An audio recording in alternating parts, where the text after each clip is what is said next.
Avez-vous déjà entendu parler de l'endométriose ? Cette maladie qui part du bas, s'attarde sur votre utérus puis passe par vos trompes pour remonter jusqu'à votre vessie, votre côlon, vos intestins et parfois même votre appareil pulmonaire. Cette maladie qui s'immisce dans vos relations sexuelles, votre vie amoureuse, votre vie professionnelle et dans votre fertilité. À chacune son stade d'endométriose. Douleurs pelviennes, douleurs lombaires, douleurs pendant les règles et les rapports sexuels, troubles digestifs et urinaires, et puis parfois tout à la fois. À chacune sa douleur et le masque qu'elle prend. Pour l'une, elle sera une danseuse de flamenco claquant avec indifférence ses talons sur ses ovaires. Pour l'autre, ce sera un coup de couteau dans le bas du ventre. Votre corps devient celui d'une femme défaillante de 90 ans contredisant vos désirs et vos rêves. Vous avez cette sensation d'un gant de fer qui serre entre ses doigts votre appareil génital, d'un fil barbelé piquant qui s'enroule autour de vos trompes que vous aimeriez déraciner.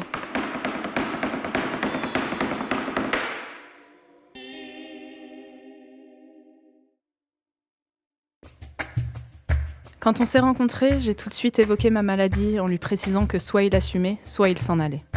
Notre première sortie a tourné au fiasco. J'ai évacué un kyste et fait une énorme hémorragie dans la rue. Il a bataillé avec tous les commerces du quartier qui refusaient de me laisser utiliser leurs toilettes alors que je m'évanouissais dans ses bras. Il a dû apprendre à gérer les crises, les malaises, les sautes d'humeur. Les débuts n'ont pas été si difficiles que ça. À chaque sortie, il faut prévoir des portes de sortie dès les premiers signes de douleur. Côté sexe, les rapports sont difficiles, voire impossibles. Nous devons restreindre nos pulsions. Il a juste fallu prendre de nouvelles habitudes. Mes rapports n'ont jamais été une partie de plaisir. Expliquer à un homme que vous avez des problèmes de fertilité, des crises de douleur imprévisibles, que vous êtes en ménopause artificielle et que votre libido est au plus bas n'est pas une chose facile. J'ai vu cet homme devenir de plus en plus froid et distant. La maladie l'impactait trop. L'endométriose ne me ferait pas souffrir que physiquement, mais aussi sentimentalement.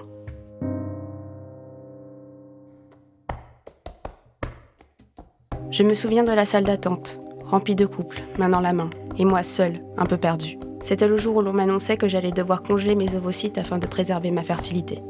J'avais 27 ans et la fertilité d'une femme de 45. Le protocole, une piqûre par jour, pendant 12 jours. La première ponction n'a pas été très généreuse, 5 ovocytes de prélevés. Il a fallu enchaîner une seconde ponction. Mon ventre était rempli de bleu et tellement sensible que chaque injection me faisait sursauter. Au final, rien, un tube vide. La troisième était la bonne, et heureusement, il ne me reste plus qu'un ovaire.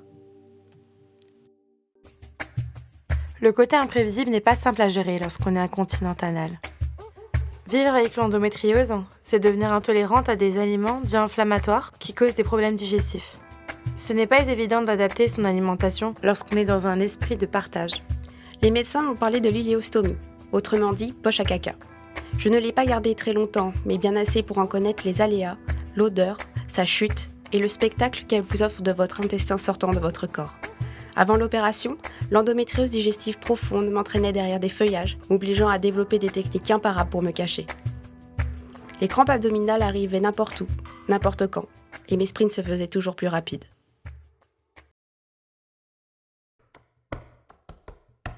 Après des années de crise, je connais aujourd'hui une douleur constante. Je me suis longtemps gavée d'anti-inflammatoires et d'antidouleurs, mais rien n'y fait. J'attends d'être vraiment au bout du rouleau pour me coller un patch de fentanyl qui m'expédie dans le cosmos 3 jours durant. Tous ces opioïdes et morphiniques me mettent à bout nerveusement. Cet état diminué me pèse. Je suis devenue une version moins performante de celle que j'ai été par le passé, ce qu'on n'a pas manqué de me faire remarquer au bureau. On me considère comme une chochotte, une feignante, une fille qui recherche de l'attention. J'en ai perdu mon emploi. Dans ma vie de femme active, c'était très dur, car j'avais sans arrêt mal quelque part. À l'époque des premiers symptômes, j'étais surveillante dans une école ainsi que garde d'enfants. C'était un travail avec beaucoup de responsabilités, où j'étais très sollicitée. J'étais régulièrement absente au travail, mes employeurs ne me prenaient plus au sérieux. J'ai fini par tomber en dépression et dans la foulée, je suis devenue hypocondriaque. On a fini par me diagnostiquer une endométriose.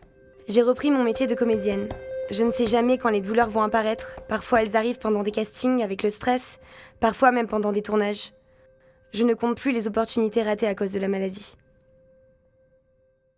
Chacune apprend à vivre avec son endométriose et sans oublier ces petites remarques qui ont eu de grandes conséquences. L'endométriose est une maladie qui n'existe pas. Votre vagin est trop petit. Rien à l'échographie, faut voir un psy. Vous avez sûrement une IST. Je ne sais plus quoi faire pour vous. 5 lavements, 4 touches recto. Un pilulier de grand-mère. 8 passages aux toilettes par jour. Beaucoup de frustration. Une dépression. Écoutez votre corps. Parlez-en. Consultez. N'ayez pas peur. Et battez-vous.